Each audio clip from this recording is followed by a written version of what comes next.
Hello and welcome to Unit 3 of MBA 6113 Change Management. This week we'll spend some time discussing the importance of the alignment between organizational design and organizational structure and how that alignment might directly reflect the success or failure of change initiatives. We spent a lot of time talking about organizational design, organizational structure.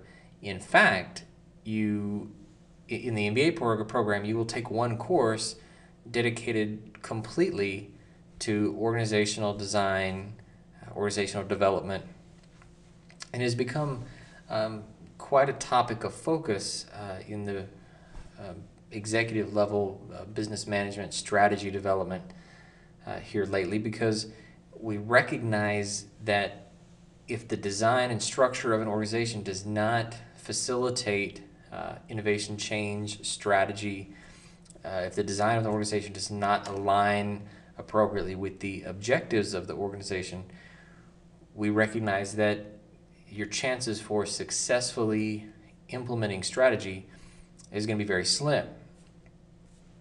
We often overlook, we can kind of get so wrapped up in the day-to-day operations of the organization that we often overlook the importance of appropriately aligning the nature, the structure, the design of the institution in a way that makes sense. So that's what this chapter is really dedicated to. But again, we're just kind of scratching the surface here with this particular topic, and you will discuss this more and more throughout your program. And again, in fact, you have a course dedicated entirely to organizational design, organizational structure later on in your program. So first we'll talk about why structure is important. Why do we even concern ourselves with organizational structure? Well, in order to really understand why it's important, we have to first understand the difference between what we refer to as organizational design and organizational structure. Again, you'll find that we often associate the two, design and structure, as being kind of one and the same, and that's just not entirely accurate. Organizational design is more of what we consider the intended operational parameters, the intended operational processes of the organization. We design an organization in the way that we intend it to operate. We might design an organization to have cross-functional teams or different departments dedicated to certain processes, or budget allocations according to routine day-to-day operations amongst departments or managers or whatever. And so when we design an organization, and yes, an organization is just like anything else. It has to be mapped out and blueprinted and kind of designed in the way that we want it to function, very much like building a house. We don't just simply go start building a house, building a home or a building of some kind. We don't just go start building it and figure out the blueprint, figure out the design as we go. Typically, all of the design elements are done first. The whole reason we have blueprints for building a home or building a building is to actually design it from the groundwork, the foundation, the plumbing, the electrical, the framing, the finishing, elements of the roof. I mean, all the different things that go into building a type of structure, or I shouldn't say structure because that's confusing with what we're about to talk about. A building is some type of building or home. All of those things are planned in advance. They're designed in advance. A gymnasium is designed for a certain purpose, to accomplish a certain goal. A shopping mall is designed in a way to accomplish a certain goal, a certain purpose. A casino, I mean, if you know anything about Las Vegas and casinos and everything else, they're designed in a way to keep people in there at the slot machines. So when we build a building, or when we build a some type of physical brick and mortar construction project, we design it ahead of time because we want it to accomplish the goals, what we have in mind. We want it to achieve the desired outcome. An organization, a business, an entity should be designed in a similar manner. Even though you can take that organization and you can move it from building to building, and you can, if all of a sudden, if you own your own accounting firm, perhaps, and you start out small and you grow, and then you decide you need to move to a different location, and so you find a different lease space in a different area, and you move. That's fine. Your organization is not the building itself, but instead the internal workings between the human capital, the people, and the operations and the processes that you have in place. So we should be designing the organization just like we would design a building, just like we design a home.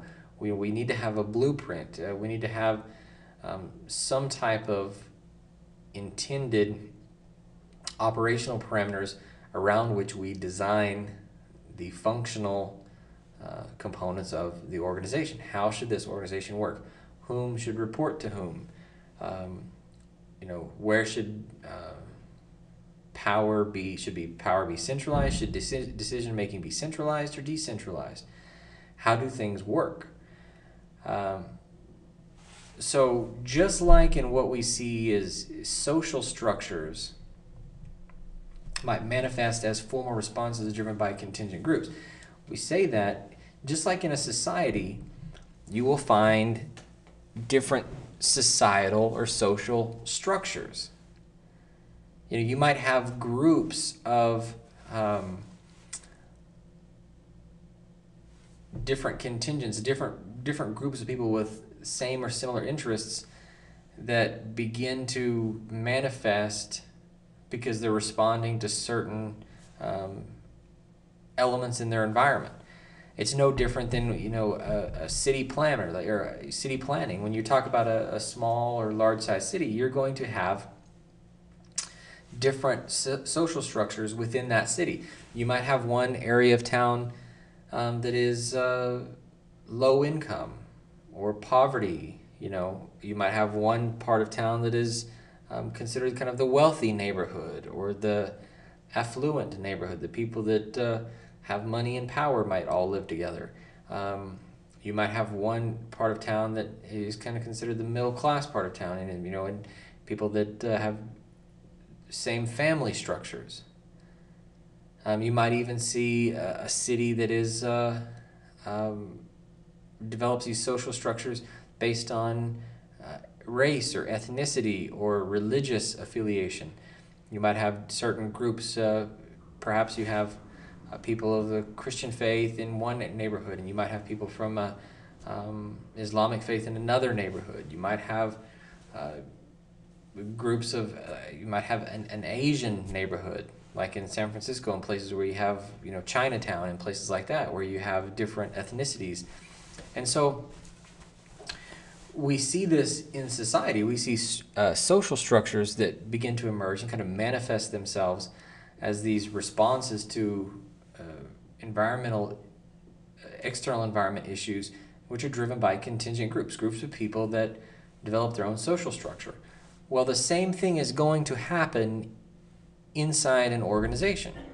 And especially as the organization grows and becomes larger and larger, and you have more and more employees, more and more people involved in the organization, you will have these same social or organizational structures.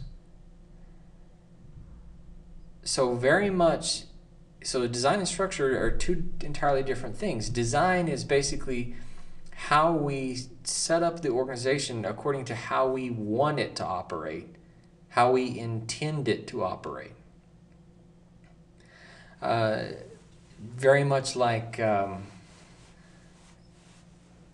Walt Disney. If you know anything about the history of Walt Disney was a very interesting man. We obviously we associate Walt Disney with Mickey Mouse and the theme parks and Disney World and Disney movies and everything else. But Walt Disney's passion was actually kind of future planning, city planning, environmental engineering. Epcot Center, the original intended purpose of Epcot Center was not to be a theme park as part of Walt Disney World like it is now. Epcot Center was actually intended to be a kind of future Walt Disney's plans and kind of intentions for Epcot Center was actually to be kind of a neighborhood. a city, a dwelling, a place, kind of a future planned environment. He wanted to create, Walt Disney wanted to create a future, a town, a residential area that had no slums, no rich neighborhood, no poor neighborhood, no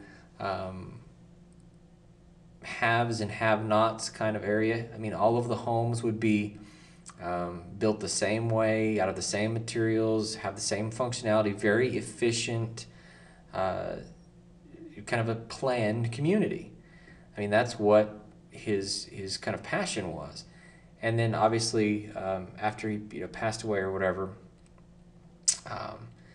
the dream was kind of carried forward, and you ended up with Epcot. Epcot has obviously evolved. Epcot Center has evolved over the years to what it is now, where you can go and visit different areas of the park that reflect different countries and kind of cultures from all over the world, and it's a very interesting model. But the internal working of an organization is very much the same way. We can design it to be a certain way that we want it to be, and very much like with city planning or with what Walt Disney had kind of hoped with Epcot, we intend it to be a certain way. We want it. We set up this organization. We design it a certain way to function a certain way. But what actually ends up happening is the internal structure of the organization begins to evolve and change and develop different inner workings, different mechanisms for how things actually happen, how things actually get done. So as much as we can kind of try to control the structure through design, it's not entirely feasible. So the design of an organization basically represents to how we plan it, and we intend it to operate a certain way. Structure pretty much denotes how things actually happen within the organization. Just because we design it to work a certain way, internal, we want different departments to work this way and answer accountability here, and we want to track performance there, and we want decisions to be made over here. Structure begins to kind of, very much like emergent, what we talked about last week is emergent design. That's kind of what structure is. Structure begins to emerge. These new structures and new workings of the organization begins to emerge according to how things actually happen. What's more efficient? What's better for the organization? So we often find that issues with change, whether we're talking about barriers to change or problems with implementing some type of new change initiative, change issues often arise when there's a misalignment between design and structure. Perhaps we designed an organization to work a certain way. We have these silos within which all the different departments operate and everything. We have a chain of command. Decisions have to be centralized and everything has to work a certain follow a certain protocol. But the structure, the actual inner workings of the organization might be entirely different. It's designed to work one way, but things are actually getting done in a different way. So when we talk about change initiatives, when we talk about trying to be innovative and do new and creative, exciting things and implement new change, problems with that could arise because there's a misalignment between the design and the structure. The message doesn't get out what we're trying to do differently, or perhaps when we try to implement change according to the design of the organization, but things aren't actually being done that way because of the structure, we might be missing the mark with our change initiatives. So it's important to recognize the difference between design and structure, especially when we're talking about implementing change or managing change within the organization.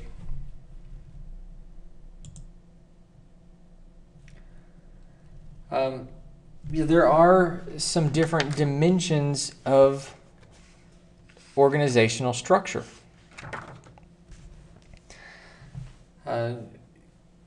The structure of an organization can focus around these different dimensions, and when we're talking about structure, we're talking about how things actually get done.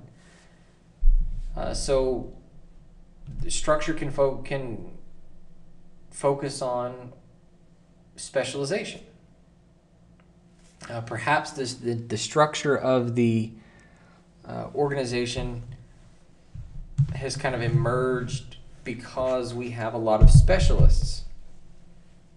We have a lot of human capital. And again, when we're talking about these issues, we're primarily focused on the internal workings of our human capital, our personnel, the people that work for us.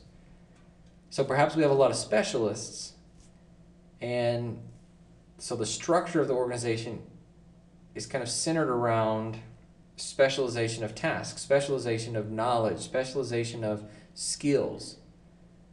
Perhaps we have a lot of skilled labor, and the roles of these specialists are distributed in ways that reflect their special skill sets. Or perhaps the structure of the organization can be kind of on the opposite of that, and decision making or the structure of the organization can focus on standardization of roles, rather than having specialists that do very unique, specialized tasks day to day, and there are just a few of them that do a few different things. We can focus on standardization, whereas we have multiple employees doing standardized tasks that other people can do. And so, we train them to do certain jobs that are very standardized. We have a lot of policies and procedures in place. We have a lot of protocols and very standardized processes, very much like what we see in a bureaucracy.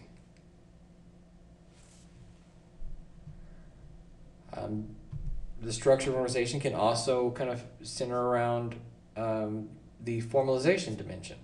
How formalized are our processes?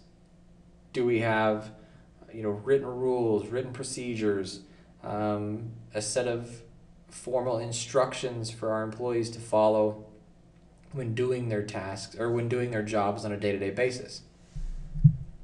So how formalized have we made their activities? Centralization, you'll hear this over and over. Is decision-making centralized or decentralized? We talk about centralization of decision-making. In other words, are decisions made at the top? Or is there some level of decision-making that is decentralized that can be made by the frontline workers or different lower levels down in the organizational hierarchy? Configuration. How the organization, again, is configured. And this kind of ties back to design a little bit. The silos that I mentioned just a moment ago. And we kind of joke around about organizations that are very, when we talk about silos, and when you think of a silo here, this is the best attempt that I've got at at drawing. But if you think about grain silos, the reason we call it silos is because if you think about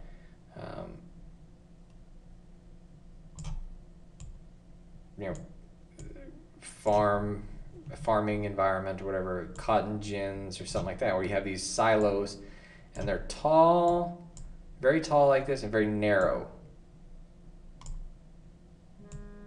And so in an organization, if you have a silo type of organization where you have whole departments that the only way information can flow and decision making has to flow up these different silos, and then only the leaders at the top up here talk to one another, and then they make decisions and they pass that information back down to their departments. So that's kind of what we mean when we talk about silos, and the difference between centralization and decentralization of decision making. You know, obviously an organization with a very tall organizational structure and kind of siloed type of design is going to have a centralized decision making process. You know, decision making lies at the top. So all of the folks on the lower level of the hierarchy, the kind of the frontline workers, they're not making any decisions. They can't decide in real time whether to do something or not do something. So again, going back to centralization and configuration, how is the organization set up in, you know, whom answers to whom and how are decisions made, those things. And finally, traditionalism. As with any organization, we know that yes, you're going to have a standardized set of policies and procedures and rules for employees to follow. However, there's always going to be kind of the unwritten rules, the unwritten ways about doing things. Kind of a wink, wink, nod, nod. Yeah, we'll do this, or we shouldn't do that, wink, wink. How much of the operating protocols and procedures for the organization are, quote, understood? That's just how we do things around here. You know, kind of that good old boy mentality. It's like, oh yeah, that's just the way we do things at our organization. And you say, well, we're not supposed to, or it's not in the handbook. Yeah, but that's just how we do things. It's understood. That type of mentality is, you know, we refer to that as traditionalism. And so organizational structure, the actual internal workings of our organization, despite the design, the structure can actually focus around any of these elements or a combination of these elements. You know, we might find these elements prevalent throughout the structure of our organization. Very much like we refer to organizational culture, you'll find that these elements are there as well.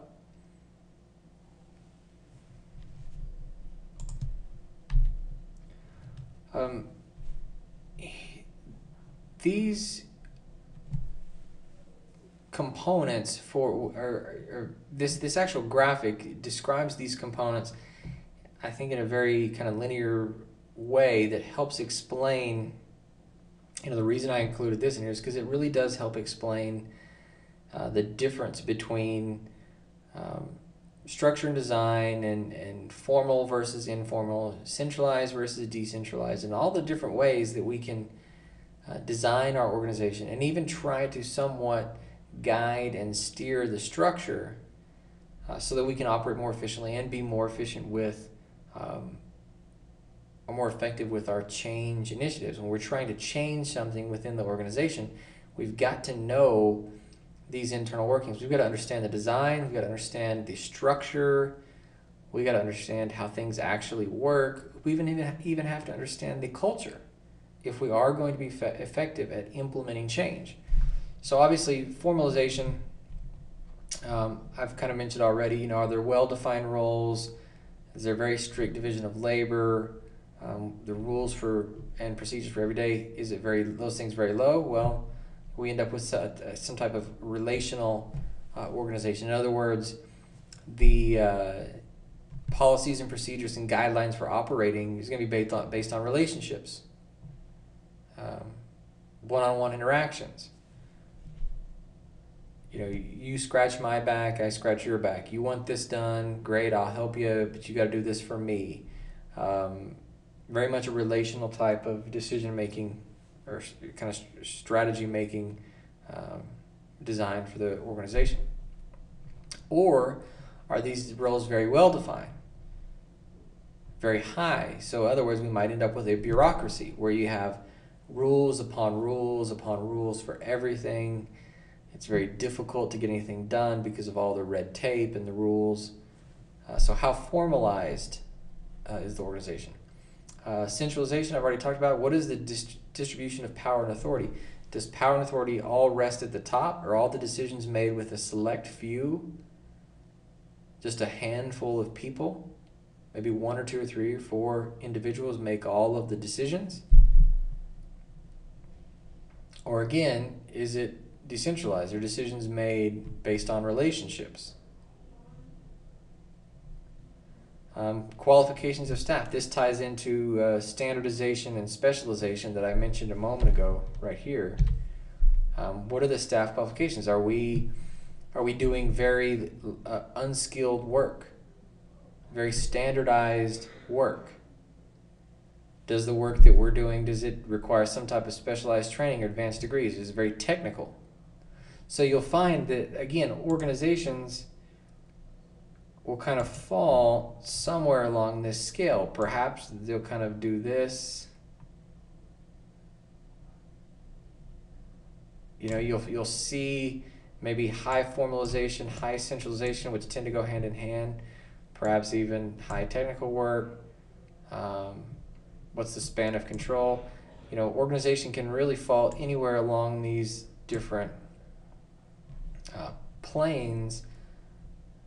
But we've got to be able to understand how the organization is actually designed and the structure of the organization if we're going to be successful at any type of instituting any type of change. So what's the span of control? How many employees per manager?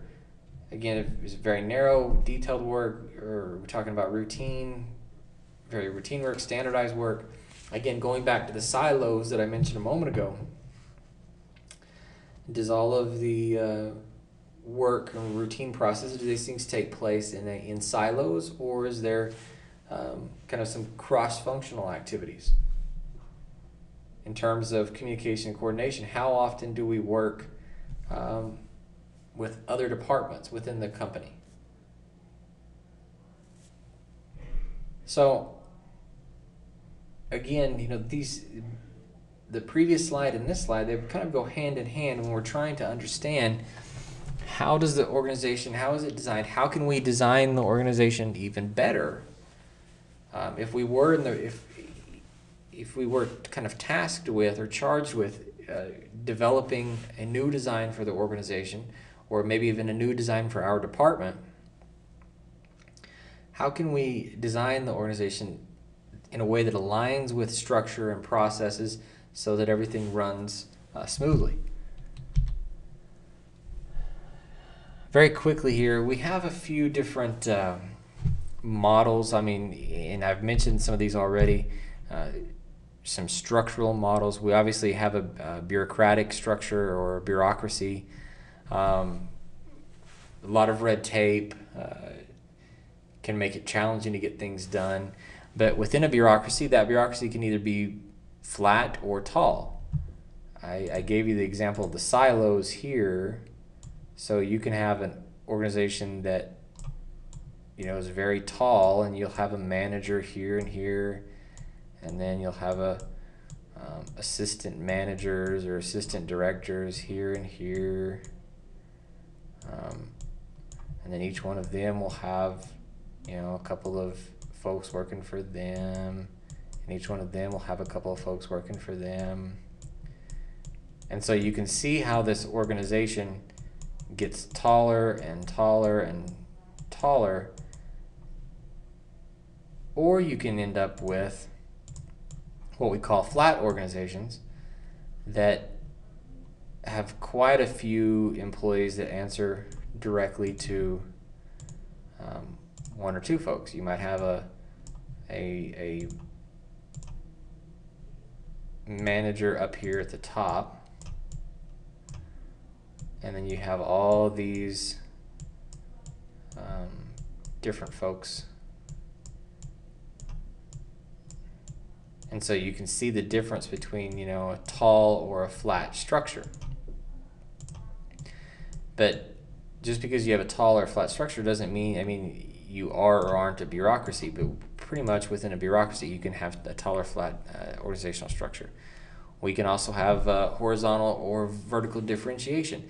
You know, what's the span of control for each manager or assistant manager? I mean, do we have additional layers of bureaucracy, or is that span of control very wide? We can also have a matrix style organization, project-oriented organization, or a network organization. And you're reading, chapter 3 of your textbook really discusses each one of these in detail, and provides some examples of different organizations or industries that function very well with these different kind of structure models. So I won't go into too much detail about each of them. The important thing to know is that the goal of all of this is to be able to match our strategy to the structure and design of the organization. Again, we kind of start with a design, and the design is great for our intentions. You know, we design an organization based on what we intend for it to accomplish, and in a way that we intend for it to function, and we intend for it to work. However, as just like in society, as you know, individuals get together and start working and things start getting done or not done, we start to have these structures emerge that either might be more efficient or less efficient, and we have to make changes accordingly. The important thing is to know that our strategic decisions, that the things that we're involved with as a executive or a manager, those strategic decisions for the organization, they're going to involve all levels of the organization. Every level, if we're making strategic decisions, if we're developing strategy, providing some type of vision for the company, our strategic decisions are going to affect all levels of the organization. So it's not as though we can make strategic decisions in a vacuum and think to ourselves, well, it doesn't matter if the frontline workers know this or not. Our strategic decisions are obviously going to be complex. Your strategy should be complex. The decisions that we make strategically, we're going to be making those decisions with imperfect information. We're not going to be certain of the outcome. So we're going to be making these decisions in situations of uncertainty. If we're trying to provide some type of vision for the future of the organization, that's uncertain. We're trying to assess the strategic landscape, the competitive landscape of our organization now. Who are we competing against? What are the up-and-coming technologies that are going to affect how we do business? Who are the competitors that are, either that we're chasing after or chasing after us? Those are all issues with uncertainty. So our strategic decisions are going to be made with some given level of uncertainty. Our strategic decisions are going to affect operational decisions. Our managers and kind of frontline workers, supervisors, they're going to be making operational decisions on a day-to-day basis that are affected. Those things are going to be affected by the strategy, the decision strategies, or the strategy decisions that we make today. Our strategic decisions obviously are going to require some integration of both internal and external environments. We're going to have to integrate, to execute our strategy, we're going to have to integrate elements from the internal environment with the external environment. And obviously all of our strategic decisions are going to involve change. So it's absolutely imperative that we try to match, I should have changed this around. We actually want to match structure to strategy. We don't necessarily want to change our organizational strategy to match the internal structure of the organization. So we could actually flip-flop these. That would actually be a little bit better. We actually want to try to match our internal structure, design and structure of the organization to match the strategy, the future strategy of the firm.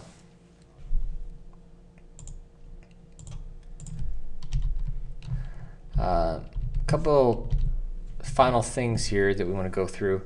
At the end of chapter 3, there's a discussion about Mintzberg's forces and forms. And we basically talk about the different forces, the 5 different forces that drive an organization. You know, all organizations, kind of in a broad sense, are seeking the same, are kind of driven by the same forces. Even though our actual strategies and the specifics of those forces are a little bit different, from a broad level perspective, those forces are very, very much the same. All organizations are driven by direction, which is strategy and vision. You know, the vision for the organization, where we want to go. This is the direction that our organization is heading. We want to go this direction for the future. All organizations are driven by the need to be efficient, the need to become efficient and seek out efficiency in our operations. We're also driven by, all organizations are driven by proficiency, the force for to be proficient in what we do, highly skilled, very good at what we do, in other words. Organizations are driven by the force for concentration, the need to concentrate in certain areas and be focused on certain goals and outcomes. And then finally, organizations are driven by the need to be innovative. So when you take all of these forces together and you think to yourself, well, every organization is being pulled in these different directions, or these opposing forces, well, it's not necessarily true that these forces are in direct opposition with one another. It's that an organization is growing, you know, as we seek direction or we pursue a certain direction, a certain vision for the organization. You know, we're growing out here, right? As we try to become more efficient in our operations, again, we're growing out. Let me get rid of that.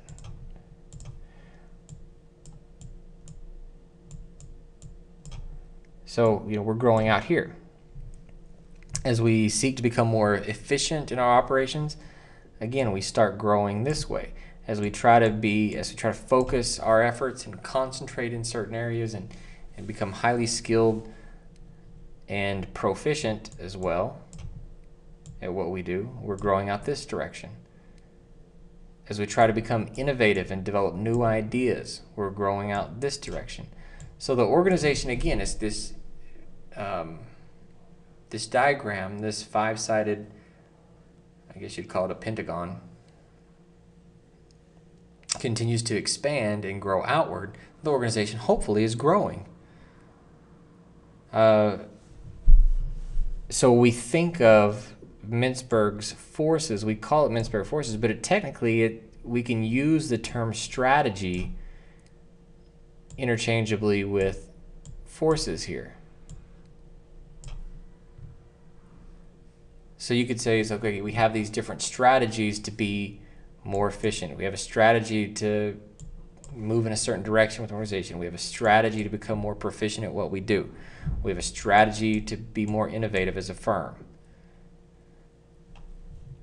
And then what coincides with those strategies or those forces is what we call forms, different organizational forms, or different organizational structures. Again, we can use forms and structures interchangeably here.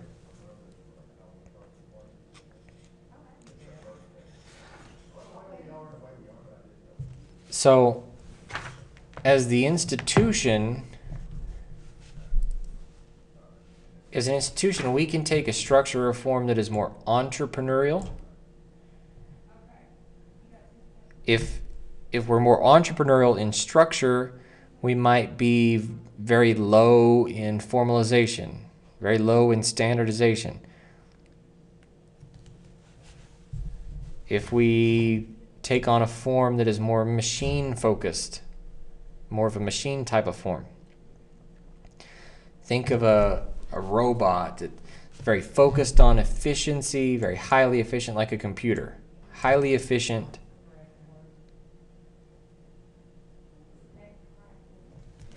but maybe lacking in innovation. Adhocracy type of form. Very low in standardization, formalization, little hierarchy. We use project teams, a lot of creativity. Professional form. We seek to be more proficient, obviously, and highly skilled in very specific certain areas. Trained specialists, that kind of thing. Or a diversified form, like what we'd find in like a matrix organization or something like that. So this diagram right here is, pretty helpful when we try to understand the relationship between strategy and structure. When we try to understand the relationship between the forces that shape how we do business as an organization and the form, the internal structure of our organization, because those two things have really got to be in alignment. If we're trying to be innovative, if one of our strategies is to be an innovative organization, develop new ideas, new products and services, but our organization is more of a machine structure, then we've got to obviously put some change initiatives in place to move us to this direction to be more innovative. So be thinking about that as we're trying to figure out, design versus structure and strategy and how everything kind of fits together. The last thing we'll end with here, you've probably heard of the consulting firm Booz Allen Hamilton. They provided a very interesting kind of flow chart for analyzing, conducting a gap analysis with regard to human capital. When we're actually trying to analyze our organizational structure with regard to human capital, the human resources, the personnel, the people that we have in place to accomplish the goals and objectives and, basically implement the strategies that we've developed as executives. Very interesting flow chart here when actually trying to conduct this gap analysis. When we talk about our current structure, organizational dimensions versus our future, how all of these things tie into our organizational systems, business processes, and the people that we have. Because that's ultimately what we're trying to do. When we're really trying to align an organizational design and structure in a way that functions well, but then we're trying to take that structure and develop this structure that aligns with our organizational strategies to make everything kind of seamless, to move the organization in the direction we want it to go. We've got to see this entire picture here. How do all of these pieces of the puzzle tie together? And that's why we focus on organizational design and structure, especially when we're trying to implement change.